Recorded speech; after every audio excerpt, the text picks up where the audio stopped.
আসসালামু আলাইকুম প্রিয় দিনী ভাই বোনের, আশা করি আল্লাহর রহমত আপনারা সকলে আলহামদুলিল্লাহ অনেক ভালো আছেন। আমি আলহামদুলিল্লাহ অনেক ভালো আছি। আজকে আমি আপনাদের জন্য খুবই গুরুত্বপূর্ণ একটি আমল নিয়ে আসছি। আমলটা যদি আপনারা ঠিকঠাকভাবে করতে পারেন, ইনশাআল্লাহ আল্লাহ তাআলার রহমতে আপনাদের মনের আশা পূর্ণ হবে। ইনশাআল্লাহ আপনারা এই আমলটি খুবই নিয়ম করে করবেন এবং বিশ্বাস এবং গুরুত্ব অনুযায়ী করবেন, কেউ অবহেলা করে করবেন না। আর আমি যেভাবে নিয়মটা একদম বলে দেবো ঠিক এইভাবেই করবেন, ইনশাআল্লাহ তাহলে কাজ হবে। আপনাদের আমলটি আমি এখন বলতেছি। আমলটি আপনারা অবশ্যই অনুমতি নিয়ে করবেন। কমেন্টে বলবেন কার জন্য করছেন। আমি যদি লাভ চিহ্ন দিছি আপনার কমেন্টের উপরে, তাহলে বুঝবেন হ্যাঁ আপনি অনুমতি পেয়েছেন, তাহলে আপনি কাজটি করবেন। আর যদি আপনি অনুমতি না পান, কাজটি করবেন না। অবশ্যই আপনি হালাল কাজে ব্যবহার করবেন না, খারাপ কাজে ব্যবহার করবেন না প্লিজ। আপনারা যদি ভালোবাসার মানুষ হয়, বা আপনার স্ত্রী চলে গেছে, বা আপনার স্বামী চলে গেছে, বা আপনি আমার ফ্যামিলিতে কাউকে বশ করতে চান, ভাই বোন, সেক্ষেত্রে আপনজন শ্বশুর শাশুড়ি সবাইকে বশ করতে পারবেন, কিন্তু আপনার হালাল পন্থা ব্যবহার করতে হবে। খারাপভাবে আপনি এই আমলটি করলে হবে না।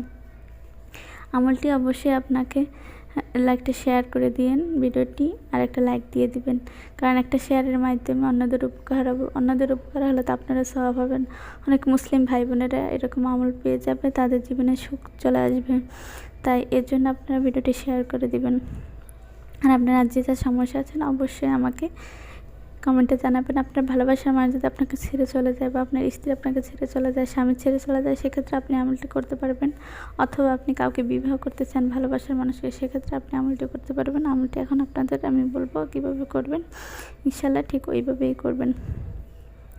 আমাদের এলাকায় বা দেশে একটা ফুল আছে, নীলকণ্ঠ বা অপরাজিতা নামে ফুল আছে। তাই নীলকণ্ঠ ফুলটা নীল হয়। আর আপনারা বশ করার ক্ষেত্রে আপনাদের সাদা ফুলটা লাগবে, সাদা গাছটা লাগবে।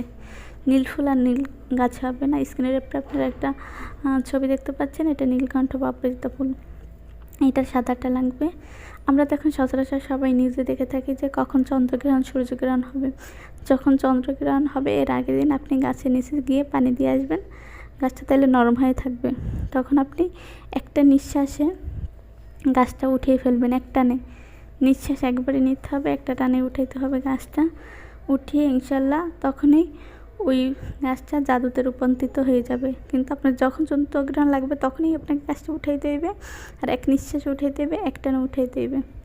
যদি আপনি এগুলো পারেন, ইনশাল্লাহ আপনার কাজ 100% হবে।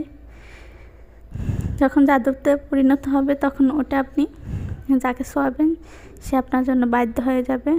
গাছটা তখন একদম জাদুর মতন হয়ে যাবে। ইনশাল্লাহ আপনারা এই আমলটি করুন। আমি যেভাবে বলছি, চন্দ্রগ্রহণ যখন লাগবে তখনই আপনি এক নিঃশ্বাসে উঠিয়ে ফেলবেন। গোড়াটা শক্ত থাকে, এর আগের দিন আপনি পানি দিয়ে আসলে গোড়াটা নরম হয়ে যাবে, তখন আপনি উঠাতে সুবিধা হবে। এইটাই ছোটো একটা আমল, অবশ্যই তাকে উদ্দেশ্য করে মনে করে উঠাবেন। আর আপনারা যে যা সমস্যা আছেন আমাকে কমেন্ট করে জানান, আপনাদের কী ধরনের আমল লাগবে সেটাও জানাবেন। ভালো থাকবেন, আল্লাহ হাফেজ, আসসালামু আলাইকুম।